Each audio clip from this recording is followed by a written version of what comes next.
Bienvenue sur la chaîne. Aujourd'hui, nous allons retracer le parcours complet d'une jeune actrice qui a grandi sous les projecteurs et qui s'impose peu à peu comme l'un des visages les plus prometteurs des telenovelas modernes. Cette vidéo est consacrée à Isabella Tena, de ses débuts d'enfant prodige jusqu'à son rôle marquant de Gala dans La recette de l'amour. Une histoire de talent, de discipline et d'évolution constante, idéale pour une narration en voix off fluide et naturelle. Isabella Tena Nava est née le 25 janvier 2007 à Mexico. Elle grandit dans une famille sensible aux arts, entourée d'un environnement créatif qui favorise très tôt son expression artistique. Sa sœur Ana Tena partage également cette fibre créative, et toutes deux évoluent dans un cadre familial stable, typique de la classe moyenne urbaine mexicaine. Dès l'enfance, Isabella montre une aisance naturelle devant la caméra et sur scène. Sa mère, très présente mais discrète, l'encourage à développer son talent sans lui imposer la pression d'une célébrité prématurée. À seulement 5 ans, Isabella intègre le Centro de Educación Artística de Televisa, le célèbre CEA, une école reconnue pour former les futures stars de la télévision mexicaine.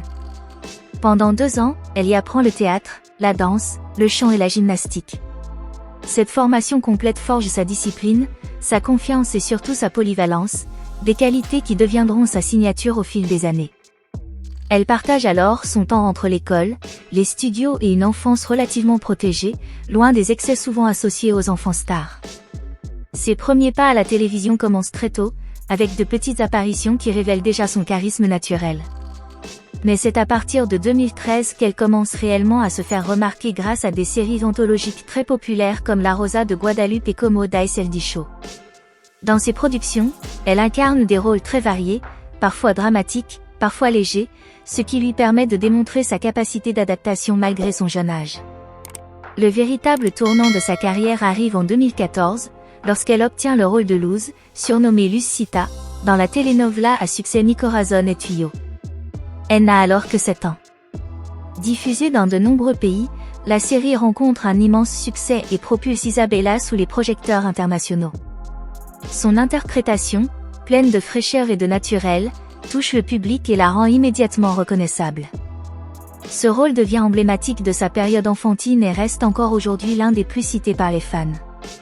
En 2015, elle reprend ce même personnage sur scène dans l'adaptation théâtrale de Mi Corazón es tuyo, prouvant qu'elle est capable de passer du petit écran au théâtre avec aisance. L'année suivante, elle apparaît dans Sueño de Amor, où elle interprète Selena Alegre.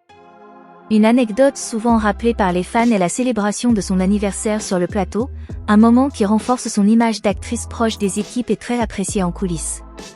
Entre 2017 et 2019, Isabella consolide sa popularité grâce aux séries Mi marido tiene familia et Mi marido tiene más familia.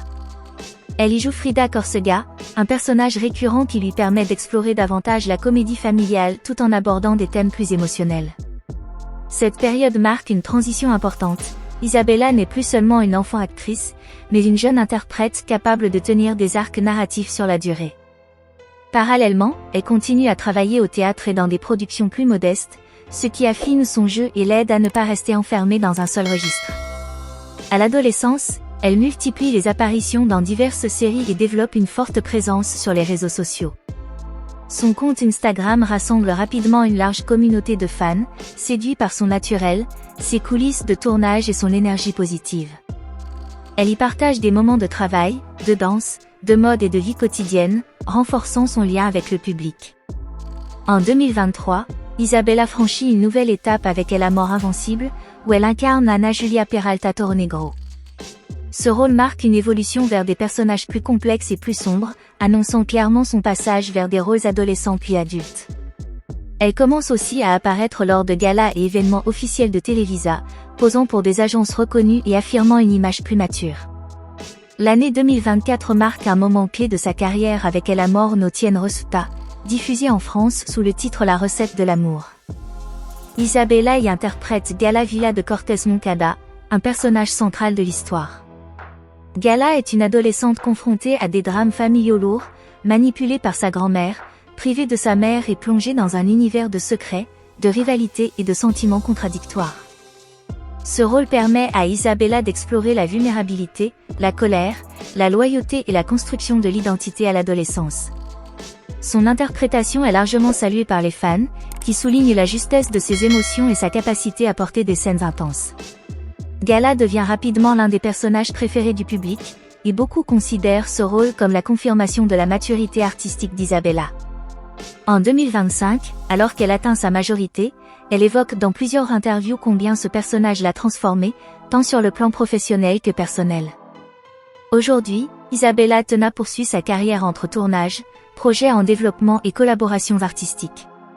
Elle conserve une image saine, sans scandale, avec une vie privée discrète et un fort attachement à sa famille. Son parcours inspire de nombreuses jeunes filles qui voient en elle un exemple de réussite progressive, construite sur le travail, la formation et la constance plutôt que sur le buzz éphémère. Dites-nous en commentaire quel rôle d'Isabela Tena vous a le plus marqué, Lucita, Frida ou Gala.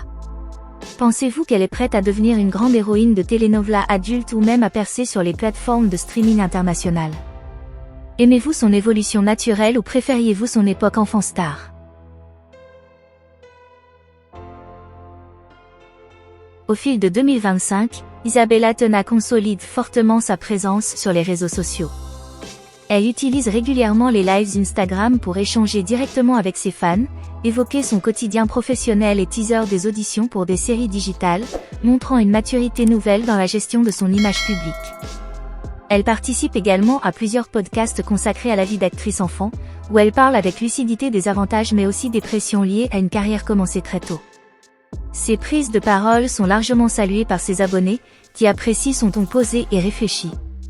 Sa relation avec la danse évolue elle aussi. Isabela publie de plus en plus de chorégraphies en solo dans ses stories, mêlant danse contemporaine et éléments de gymnastique rythmique appris au CEA. Elle lance même un mini-atelier en ligne destiné aux jeunes talents mexicains, partageant son expérience et ses conseils de discipline artistique. Malgré cette ouverture professionnelle, elle reste très discrète sur sa vie privée, évoquant seulement sa mère comme sa première coach de vie, sans jamais exposer son cercle familial. Des rumeurs persistantes sur une possible relation avec un ancien partenaire de Elle à mort invincible circulent sur les forums de fans, mais Isabela choisit de ne jamais les alimenter. Elle préfère publier des messages poétiques sur l'amour, l'amitié et la loyauté, mettant souvent en avant sa relation très forte avec sa sœur Anna, qui commence elle aussi à se faire remarquer dans des publicités locales. Cette attitude élégante renforce son image d'actrice posée et respectueuse de ses valeurs. Début 2025 marque une période intense de travail. Isabela auditionne pour un rôle principal dans une coproduction télévisée Netflix, un thriller familial plus sombre que ses rôles précédents, qui représenterait une vraie rupture avec l'univers classique des telenovelas. En parallèle, elle suit des cours de théâtre avancé et participe à des campagnes de mode destinées aux adolescents. Au printemps, elle effectue son premier voyage professionnel en solo à Los Angeles pour rencontrer des agents américains. Les médias mexicains relaient largement ces images, voyant en elle une actrice prête à franchir un cap international, notamment avec des projets de doublage en anglais. L'été est marqué par un projet très personnel. Isabela coécrit et interprète un court-métrage indépendant intitulé Sombra de Infancia, centré sur une adolescente confrontée à la célébrité précoce.